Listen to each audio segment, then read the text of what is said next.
and welcome to Flash Forward. I'm Rose, and I'm your host. Flash Forward is a show about the future. Every episode, we take on a specific possible or not so possible future scenario. We always start with a little field trip to the future to check out what's going on, and then we teleport back to today to talk to experts about how that world that we just heard might really go down. Got it? Great. This episode, we're starting in the year 2031.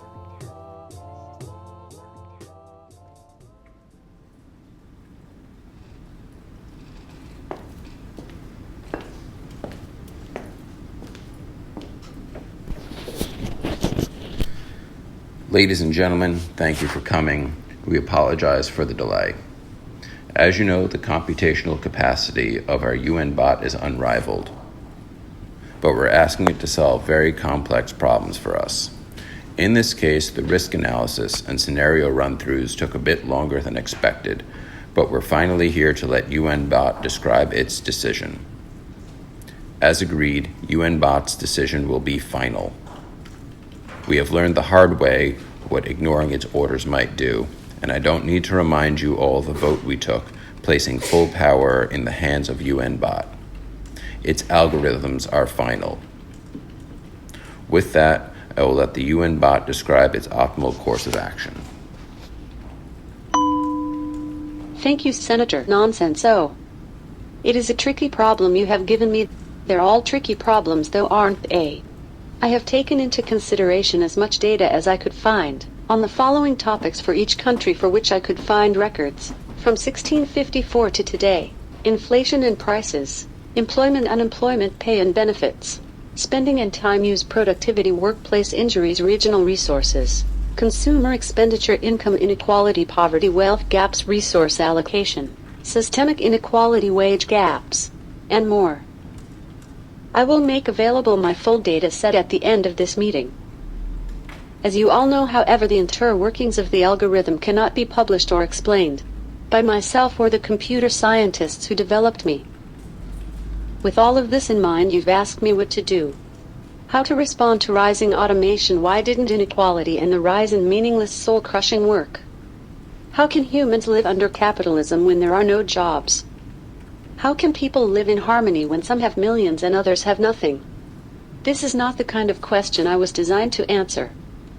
But I have tried my best. And here is what I have decided. Give everybody money. This seems simple, but this is my decision. Give every person on Earth $1,000 a week forever. You have the funds to do so. You spend more than this would cost on frivolous things like war and fake Viagra pills. Pool that money and give it away, no strings attached.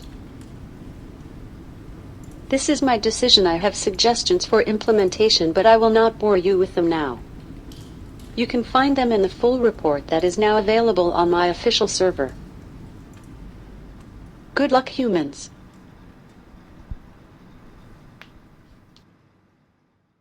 Okay, so many of you have asked for this episode, and it is finally here. Universal Basic Income, or UBI. So the very basic definition of universal basic income is that the government gives you a certain amount of money each month, each year, each week, however you want to disperse that. And it's money that the same amount goes to everybody, and it is unconditional. So you don't have to work for it. You don't have to show up and, sign in to a timesheet every day to get it. You just get it. It's like air. This is Atusa Araxia Abrahamian, and she's a senior editor at The Nation, and she writes for all sorts of magazines. And recently she wrote a piece about 2 books that advocate for universal basic income from 2 different perspectives. Now, universal basic income, or a guaranteed income, is not a new idea at all. In fact, you can find thinkers advocating for this all the way back to Thomas More's book Utopia, which was published in 1516. Thomas Paine was into the idea in the 1700s, John Stuart Mill advocated for basic income in the 1800s, Bertrand Russell advocated for a UBI in the early 1900s. This idea has been with us for hundreds of years, and not as a fringe idea, but as something that well-respected academics and politicians and civil rights activists have all taken seriously. And throughout history, the UBI conversation kind of comes and goes in waves, and we seem to currently be in this new wave of thinking about UBI. And that's in part because we're in a little bit of an odd place economically, both in the US and globally. So this week is actually the 10th anniversary of the 2008 financial crash. And I think that since the crash, the market's recovered, the jobs numbers have recovered, there is on paper a solid recovery. But I don't think that people really feel like they're on solid footing anymore. On top of that, there is this growing feeling among many people that the jobs that they do or the jobs that they see other people do aren't necessary. So many people just don't feel like what they do all day means anything. They just feel like, I might as well not be here. What's the point? This idea is at the center of a recent book by David Graeber called Bullshit Jobs. And it's this idea that there are all of these middle management jobs that really don't need to exist. Graeber characterizes this bullshit jobs phenomenon as deeply, deeply oppressive. He calls it managerial feudalism, that you are always under the watch of a manager who really doesn't even manage that much and isn't even that smart, who's just trying to justify his or her own existence. And so, make sure that you are filing the papers correctly or pretending to work instead of just reading a novel at your desk. For Graeber, this is like the one of the worst forms of torture. So there's this element of, death by middle management happening, but there's another huge element to the conversation about UBI in places like the US and Europe, and that's automation. Last year, a study from a research firm called PricewaterhouseCoopers estimated that nearly 40% of US jobs could be replaced by machines in the next 15 years. The report also listed the most likely jobs to be automated, which started with finance and insurance, and then transportation and storage, and then accommodation and food service, and on down. Of course, automation will create other jobs too, but most experts agree that the number of new jobs will not match the number of old ones that we're going to lose. So if nobody has jobs anymore, how are they supposed to have money to participate in the economy and buy food and pay rent? And that is where UBI comes in. Now, these are not the only reasons people are interested in UBI, and we will get to more of them as we go through the episode. But they're the most commonly cited reasons, especially here in the United States. And one thing that's kind of interesting to me about UBI is that it's sort of like this magical mirror where people from all ends of the political spectrum can look into it and see what they want to see. Which means that UBI has this broad appeal across all different kinds of people, but the futures that they are imagining are radically different. So, for example, libertarians love UBI. Libertarians see a universal basic income as a way to replace government programs, which many libertarians deem as overly bureaucratic and, clunky and everything, all the bad things that people say about the DMV, you could say about other forms of government, instead of having a bureaucrat in Washington or in the state capitol get involved in administering these things. Instead, you would just get money and you could choose what to do with that money. If you want to spend it on candy, you can spend it on candy. If you want to spend it on kale, you could spend it on kale. In their version of this future, all the social services that are currently in place would completely go away, and people would just have this chunk of cash and do whatever they want with it. Tech moguls also love UBI, and there is some intersection between libertarians and tech moguls, I understand that, but Mark Zuckerberg and Elon Musk, for example, have both come out in favor of a universal basic income. And they like UBI for slightly different reasons. If you make a living making iPhones, it is in your interest for people to be able to afford them. And the fact is that a lot of people cannot afford to buy fancy technology. They can't even afford to feed their children. And so if the government gives people money, then they will be better consumers just by virtue of having more money to spend. On the other side of the spectrum, leftists like UBI because they see it as a way to combat the growing inequality in the United States and abroad. If every worker had enough money to live without doing a job, without showing up for work, then they would only do work that was dignified, that paid well, that was worth their while. And so this would reduce the amount of exploitation in the workplace significantly. It would give workers more power, more bargaining power, even in the absence of organized labor. It would give workers more bargaining power against their employers. And that in turn would raise the level of wages and good treatment in the workplace. Another argument in favor of a UBI has to do with the kinds of work that today are not compensated at all. Childcare, elder care, housekeeping, a lot of, historically female labor. No one pays for that. And a UBI would compensate people who do that kind of work for their time, for their efforts, and, ultimately for their contributions to society, because all of these things are really important.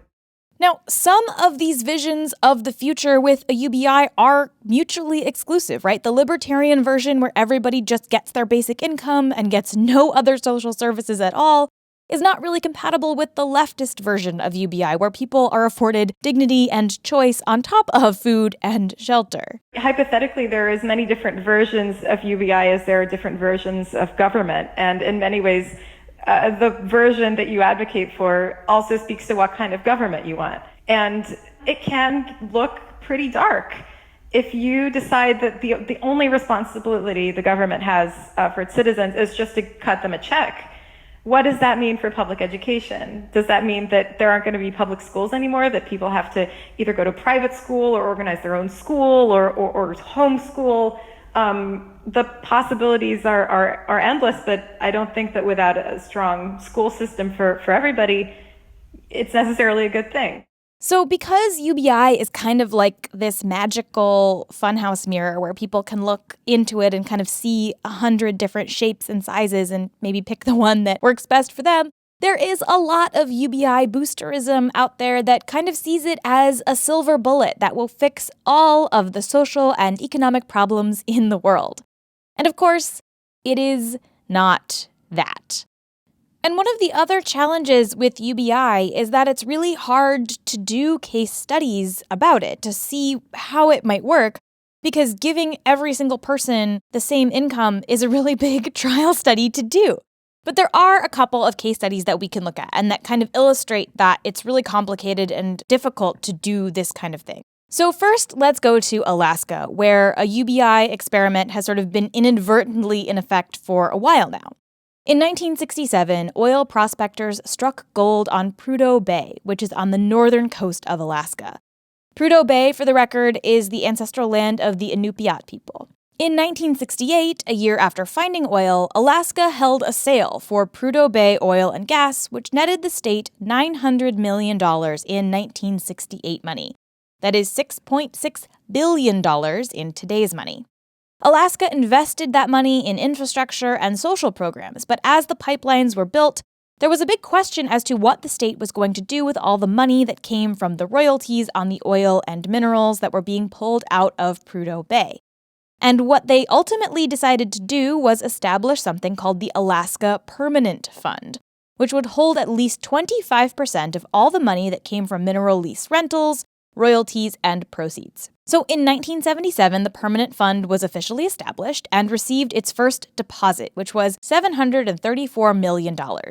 That's $3.1 billion today.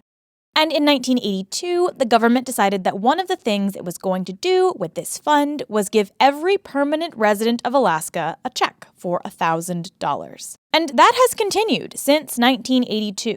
The fund is now worth $60 billion, and every year, every person living permanently in Alaska gets a check.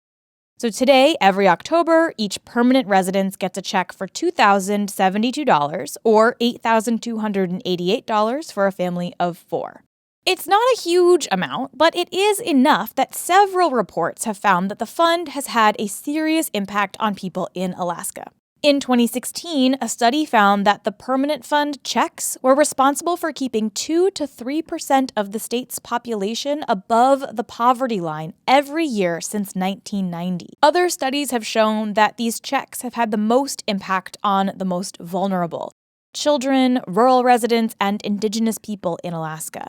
79% of Alaskans say that the fund is an important source of income for people in their community. and 81% say that it improves their quality of life. The Alaska example is also one of many examples that show what people use this kind of money for.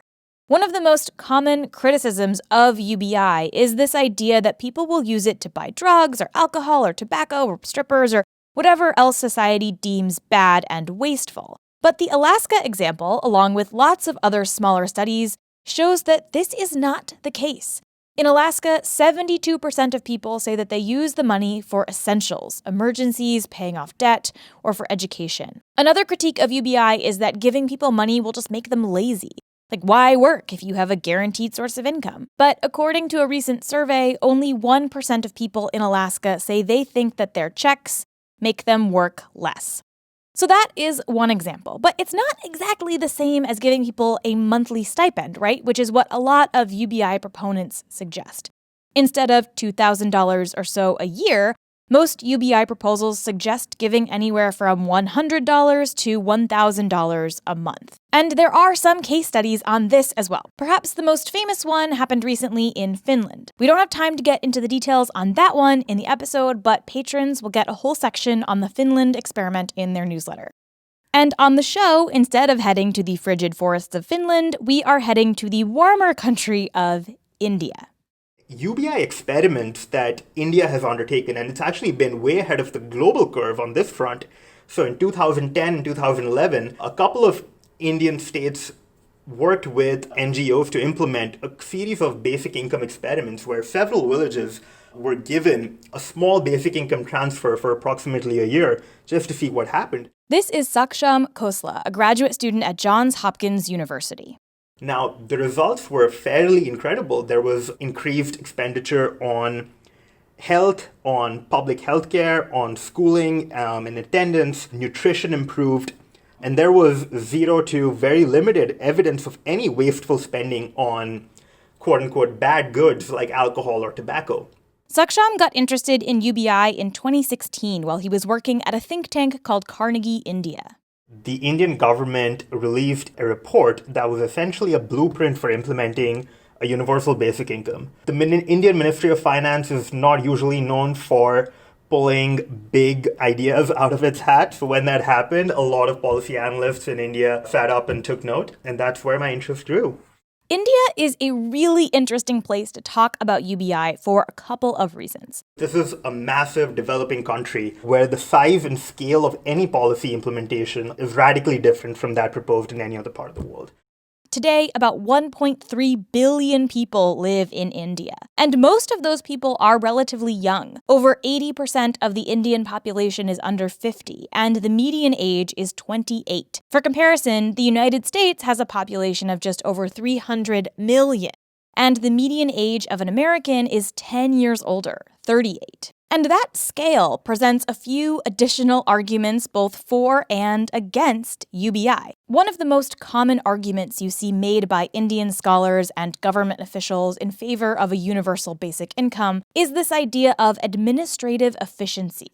It's really hard to deliver services to a country as big and economically diverse as India. There has been a long-standing debate within Indian policy circles about the level of misallocation, leakage, corruption, graft that these policies have entailed. So for the longest of times, close to a third or even half of benefits of many social welfare schemes have not reached the intended participants. What the Indian government hopes is that a guaranteed income would not suffer from these same kinds of problems. If you're just transferring money from a big government bank to an individual's bank account, it's much harder for corruption to siphon off that money.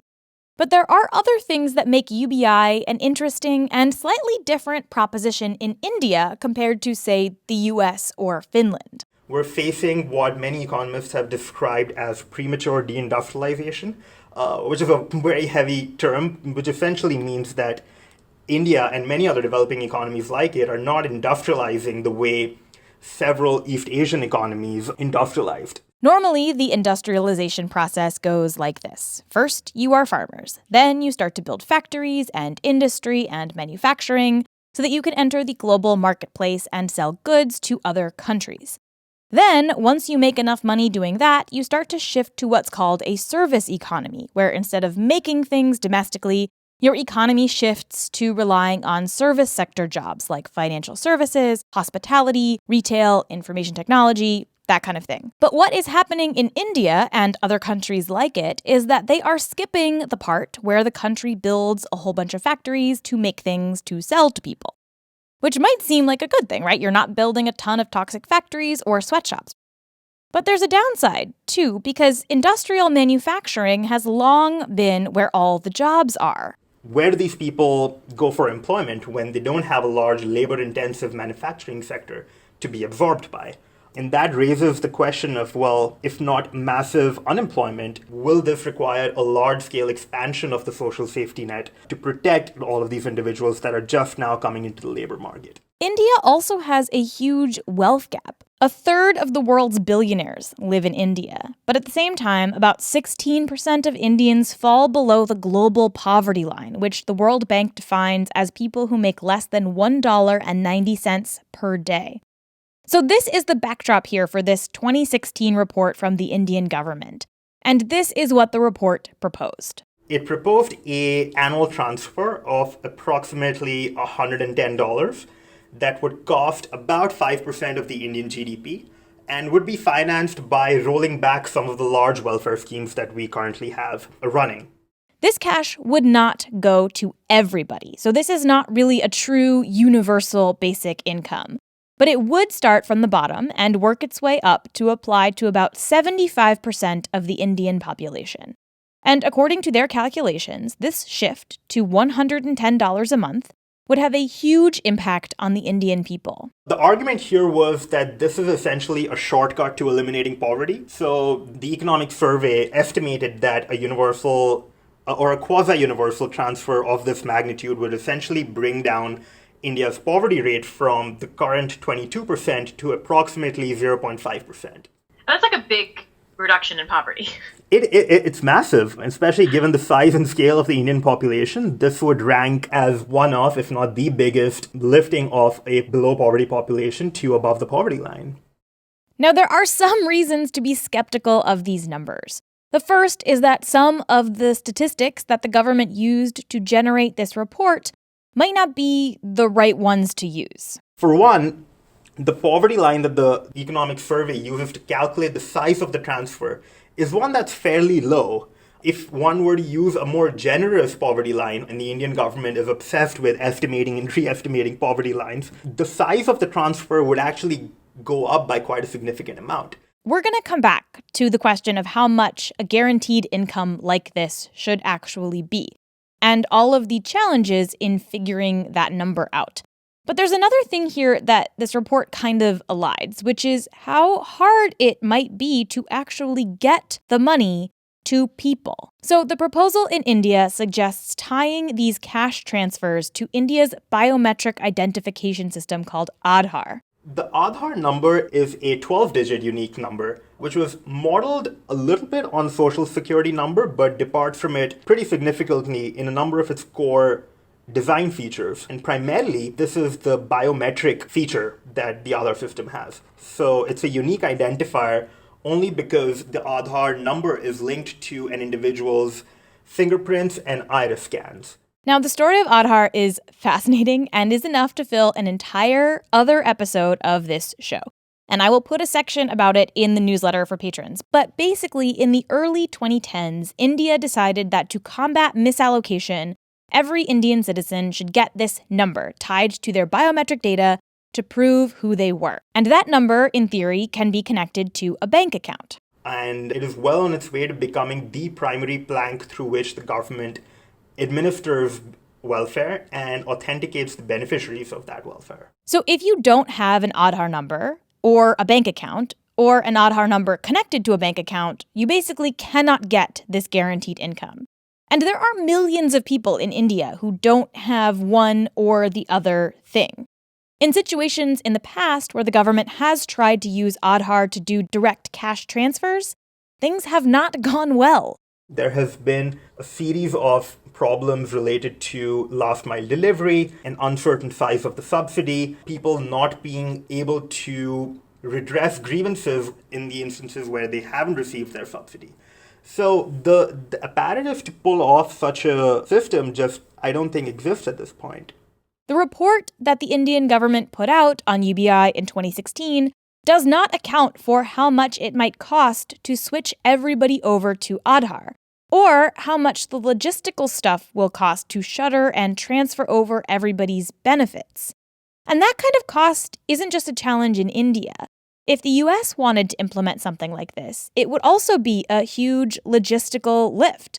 There are security questions. Who oversees this vast national database of people getting money? And it would also be hard to include some of the people who need the money most, people who don't have homes or bank accounts. Of course, there are other arguments against UBI as well, like where does this money come from in the first place? If the money comes from shutting down other social services, will that actually help people? There's also the issue of inflation or price changes. So if you get $1,000 a month, but something happens in the world to make the bag of rice that you usually buy suddenly cost 10 times or 50 times the amount that it used to, you're kind of in trouble, right? Your basic income hasn't changed, but the price of goods suddenly has. And this is really just the tip of the iceberg when it comes to the unique challenges that actually implementing a UBI comes with. Often when you see UBI presented, people make it seem like this really simple proposal, right? You just give people money. But it's actually really complicated. There is no one-size-fits-all solution either. A UBI in India would look radically different from a UBI in the US, or Finland, or Costa Rica, or Kenya. Now, this is not to say that it's not a good idea, or it wouldn't have a positive impact. But just like Atusa mentioned earlier, the precise implementation matters, and it's really tricky and has to be really specific to the politics and economies of a place. And on that note, there is actually another angle to the history and argument in favor of UBI in the United States that doesn't get as much play and attention. And that's the ways that a guaranteed income are tied to the history of the civil rights movement. When we come back, we're going to talk about how a basic income could help right some of the systemic inequality in the United States. And we talked to two people who are running small-scale UBI experiments aimed at addressing that inequality. But first, a quick word from our sponsors.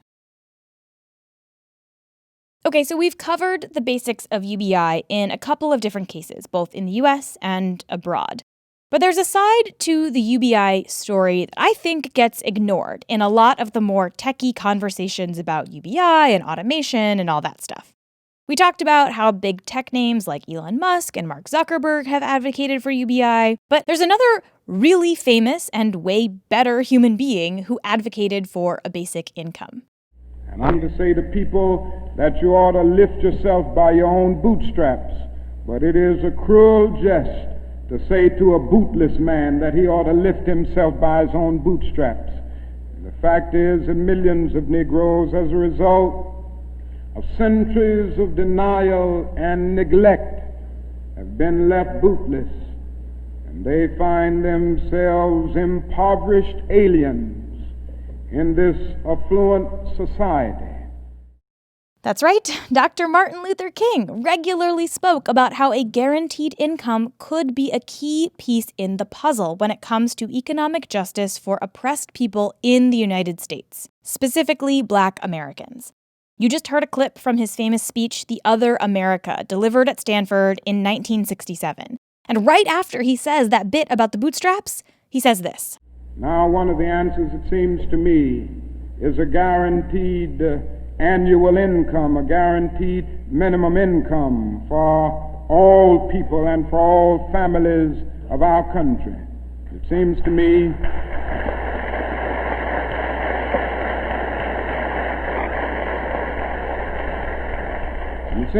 that the civil rights movement must now begin to organize for the guaranteed annual income, begin to organize people all over our country and mobilize forces so that we can bring to the attention of our nation this need and this something which I believe will go a long, long way toward dealing with the Negro's economic problem and the economic problem which many other poor people confront in our nation. You heard that applause, right? This was a popular idea that a lot of activists talked about. And it wasn't just Dr. King. The Black Panthers were advocates for a guaranteed income. Bayard Rustin gave a speech also in 1967 at Harvard University advocating for a guaranteed income. If you don't know who Bayard Rustin is, he's the gay black man who organized the March on Washington. There's a lovely documentary about Bayard and his partner Walter called Bayard and Me, which you can watch on YouTube. I will link to it in the blog post for this episode. And today, in the United States, there are a few projects that are about to start up that have once again taken up this mantle of a guaranteed income as a way to make progress for the most vulnerable groups in the country. One of those projects is in Jackson, Mississippi. 80% of Jackson is African American. And then, with the organization, we work in federally subsidized affordable housing. Here in Jackson, about 100% of the population that we work with is African American. And the other is in Stockton, California. Does Stockton look like the city of the future, right? Because it already has a lot of the demographics. It's a very young city. It's a majority-minority city. It is located in kind of the center of California that's experiencing, once was agricultural economy and is now kind of largely logistics. Like Amazon has a huge distribution center really close. And a lot of those jobs are also obviously vulnerable to technological unemployment. In Jackson, Aisha Yandoro is the CEO of an organization called Springboard to Opportunities. We provide programs and services for families that live in federally subsidized affordable housing to help them advance in life, school, and work. That's great. It's like you said that before. I have. Yeah, that's my elevator spiel. Because of the demographics of Jackson, Springboard works mainly with African American families and largely with single moms. And a couple of years ago, I began to really think about and the reality of the fact that despite all of our amazing programs and amazing team and all the great work that we were doing within the communities that we operate in, we were not really having the impact that I knew the organization could be having. We were not breaking the cycle of poverty, which is, a big part of our mission. Poverty in the United States is really, really hard to escape. And study after study has shown that it's even harder to escape for people of color. And when Aisha would ask the people she worked with what they thought might help them, they always had the same answer. It wasn't a program, it wasn't a service, it wasn't an activity, it was cash. Point blank simple. It was just a lack of cash within these communities and a lack of having access to cash that they could do whatever it was that they deemed necessary without penalty and without some other entity dictating what that needed to be. So in order to understand why cash is so different from services, it's important that we pause here and paint a bit of a picture of what social services are like in the United States. I think a lot of people who don't have experience with things like food stamps or welfare programs think that people just get money to buy food or to pay their rent. But that is not how it works. People who receive social services in the United States are very heavily surveilled and regulated when it comes to the form that this money comes in and what they are allowed to do with it.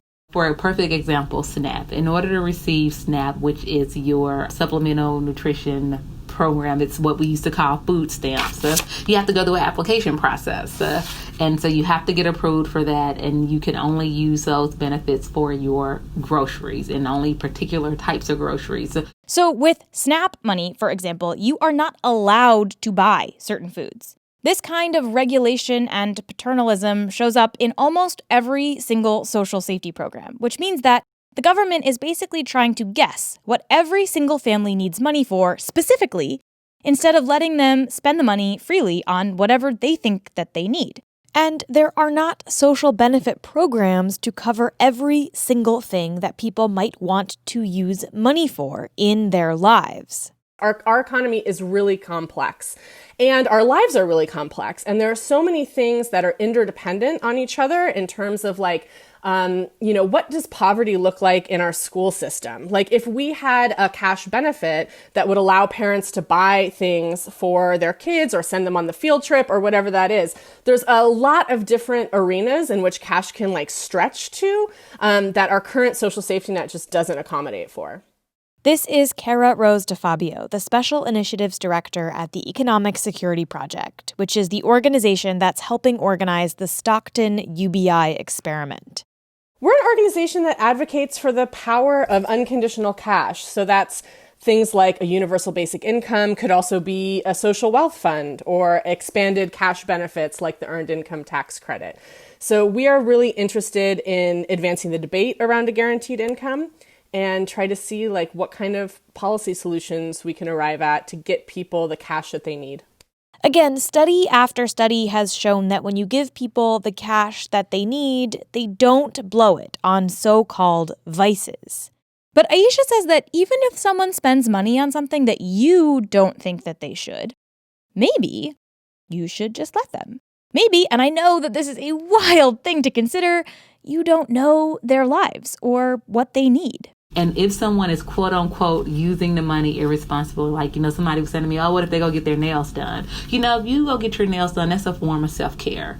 That getting your nails done for that one time, that once a month, maybe the only time that you've had an opportunity to get away from your kids and your house and just breathe and feel pretty. And why do we feel that we can, why do we feel that it's such a bad thing and that we need to deny people that? I mean, that could also be the difference in a job interview, right? Where it's oh, she looks put together, that could be right? The difference. Exactly. And I feel good about myself and, and I have confidence and I'm not stressed. And so it could be the difference of, you getting a job interview. It could be the difference of how you show up, with your kids that afternoon. Oh, I'm no longer stressed. So, I have a little bit more patience with my kids. There are so many benefits to, being able to take care of yourself. But we feel that, that ability to take care of yourself and have self-care and have a girls' night out, we feel like that should only be ascribed to a certain percentage of our population. And that's just not okay. So what Aisha is doing now is trialing a guaranteed income project in Jackson with some of the people she works with. What is going to happen in this pilot program is that we are going to give $1,000 a month to 16 extremely low-income African-American women, and we are going to let them do whatever the hell they want to with their money. And the crowd goes wild, and we're all like, woo! That is what we're going to do. And we're going to watch what happens. And we're going to trust that these women know what it is that they need for themselves and their families. And that they are actually going to go do those things that they need. They're going to actually go do those things that they need to actually achieve the goals that they are trying to achieve and the dreams that they have for themselves. In Stockton, they're doing a bigger experiment. Right now, what it looks like is about 100 city residents are going to be selected randomly from census tracts where the median income is at or below the median income for the city. And they're going to be selected randomly and put into this trial and say obviously they can say whether or not they want to participate. And then they're going to be getting $500 a month, probably for 18 months. And both Aisha and Cara are interested not just in the data that might come out of this, what people spend the money on, how it impacts their finances and health, but they're also interested in the harder to quantify elements. We're not only going to be looking at what people spend the money on, but we're really going to be focused on how is this money impacting them? Are there health benefits? Are there psychological benefits to having an extra $500 a month in your bank account? Does that provide some sort of economic security and peace of mind? And so I think that I'm really excited to look at some of those kind of social benefits as opposed to necessarily getting caught up in the how people are spending money, but the how it impacts their life. The other pieces that we'll be looking at, is really looking at whether or not having this breathing room and having your bandwidth not be so taxed and always worried about the other shoe dropping, if it'll allow women to show up not only differently in their own personal lives, but in the lives of their family and in the larger community as well, where they have an opportunity to be more engaged in the community. And that could look like, going to the local PTA meeting or city council meeting or whatever that looks like. Both of these projects are really rooted in that history of racial justice in the United States. In Stockton, the whole project came about because the new mayor, Michael Tubbs, is really invested in seeing what he can do to close the wealth gap in his city.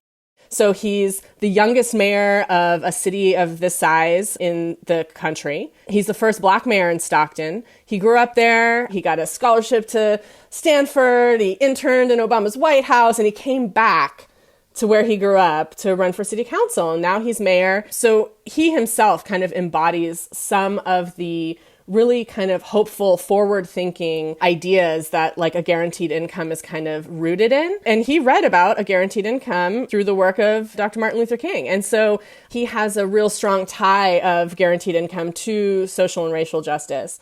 And in Jackson, Aisha is focusing on helping fix poverty in her community now, not because of some future risk of joblessness. And Rose, is so interesting. I never think about automation and the robots. I never do. I never think about automation and the robots coming unless I'm in California, because then it's like, oh my God, they're here now. And I do get that they are coming. But our piece and what we see every day is that there's extreme poverty right now, and we need to address those inequalities right now. And in both cases, unlike the proposal in India, these are projects that happen on top of other services, not in place of them. Our position is that we do not want a universal basic income to replace the social safety net. We think that this is like, we need robust social safety net, and we just need to re-examine the social contract so that it can work for everybody and can include everybody. And here is where, once again, actually implementing a UBI gets pretty tricky, right? Like, how do you decide how much to give? In Aisha's case, they picked $1,000 because it was the most that they could give without messing up people's current social services too much. So anytime somebody on social services gets money, that money cuts down on how much they get from the social safety net immediately with zero delay. So this $1,000 will be considered income, which means that these women who, have multiple points of subsidies coming into their lives, that those benefits will be impacted. So we know that some folks, may have a decrease in their SNAP. They may have an increase in the rent that they have to pay. So we wanted to make sure that individuals had enough resources to actually address those changes that occur, while also leaving enough resources for them to actually have see the benefit of receiving the cash. Now, even though both of these projects are not UBI, right? They're not universal. They are targeted to specific vulnerable communities.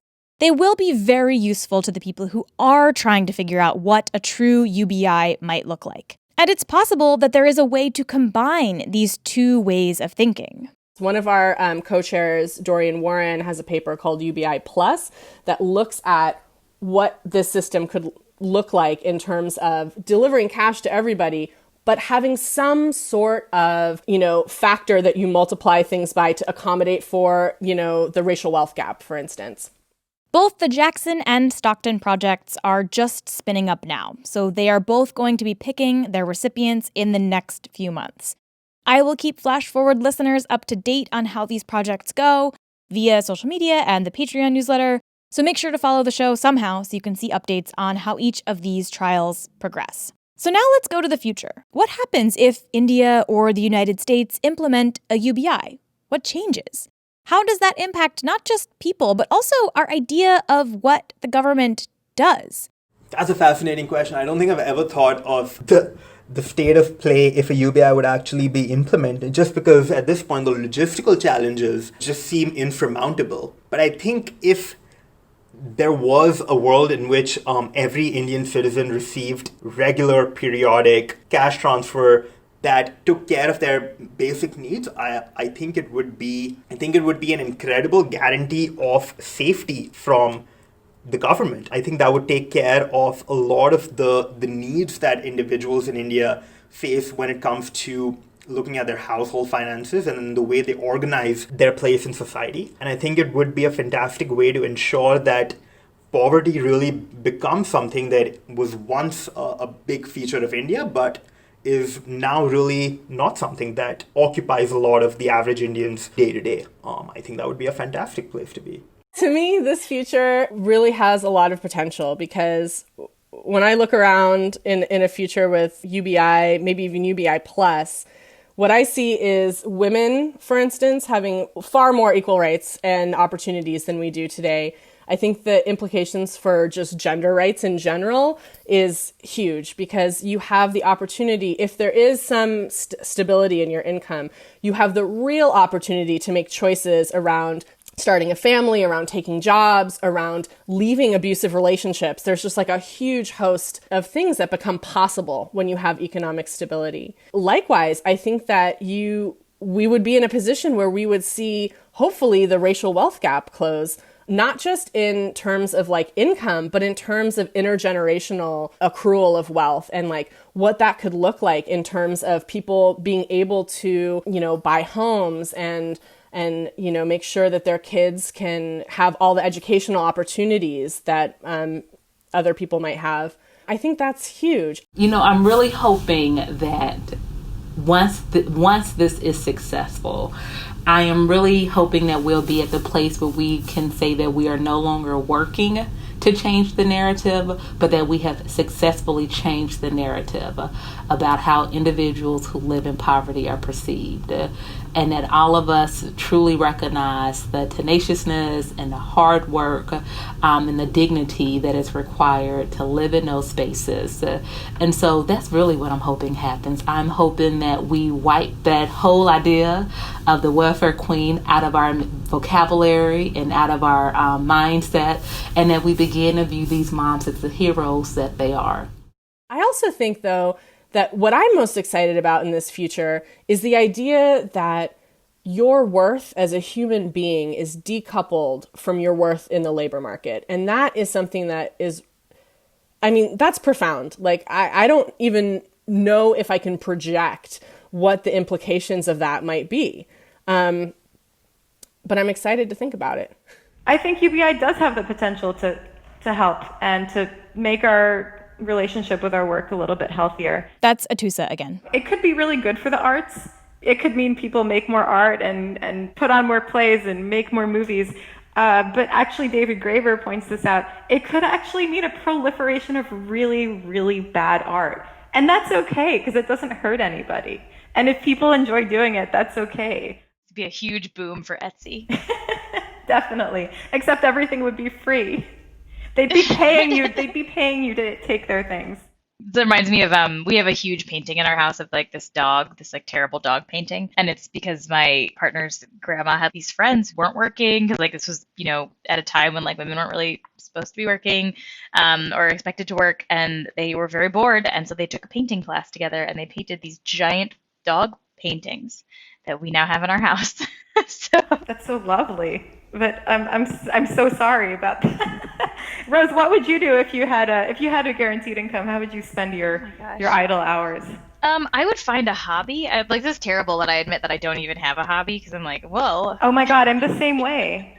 I'm like, I need a hobby. I should take up pottery, and then it seems like such a cliche of a hobby to do that I don't do it. Well, so I'm like, well, I should take a class to like learn how to do this, and then I'm like, ooh, $50. I don't know. That's what I would spend my UBI on, like various crafting classes. I would be one of those people who would just like proliferating all the bad art. That would be me. Yeah, then your relatives will have houses full of bad dog paintings and misshapen pots and pans. Exactly. I got to pass on the tradition.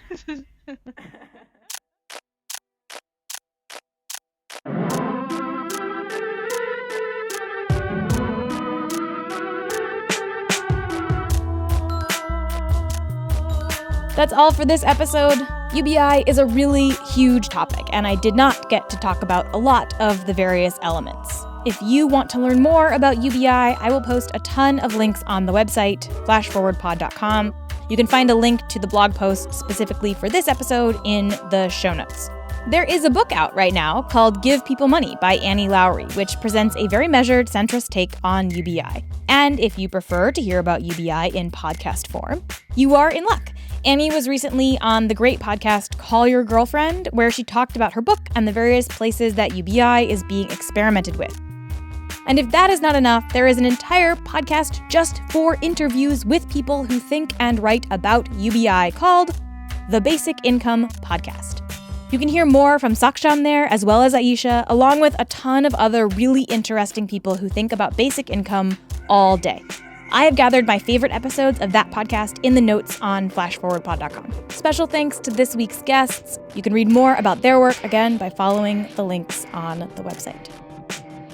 Flash Forward is produced by me, Rose Eveleth. The intro music is by Asura, and the outro music is by Hustlonium. The human voice from the future this week was provided by Daniel Tannenbaum.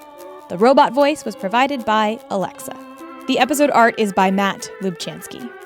If you want to suggest a future that we should take on, send me a note on Twitter, Facebook, or by email at info@flashforwardpod.com. I love hearing your ideas. Thank you to everybody who recommended this topic. I've lost track of all your names, but I did listen. I made it for you, and I really do pay attention. I try to answer every email. And if you think you've spotted one of the little references that I've hidden in this episode, email me there too. If you're right, I will send you something cool. And if you want to support the show, there are a few ways you can do that too. Head to flashforwardpod.com/support for more about how to give. But if that is not in the cards for you, you can head to Apple Podcasts and leave us a nice review, which helps other people find the show. It's not just about leaving your notes. It's like Apple does this thing where the more people that leave reviews, the higher they'll show the show to other people, the more they'll recommend it, etc., etc. So leaving reviews isn't just about stroking my ego. It's about helping other people find the show. Or another way you can help people find the show is by telling your friends about the show. That is a good thing and really does help. And many people find Flash Forward because they're friends. Tell them about it. So do that. Okay, that's all for this feature. Come back next time and we'll travel to a new one.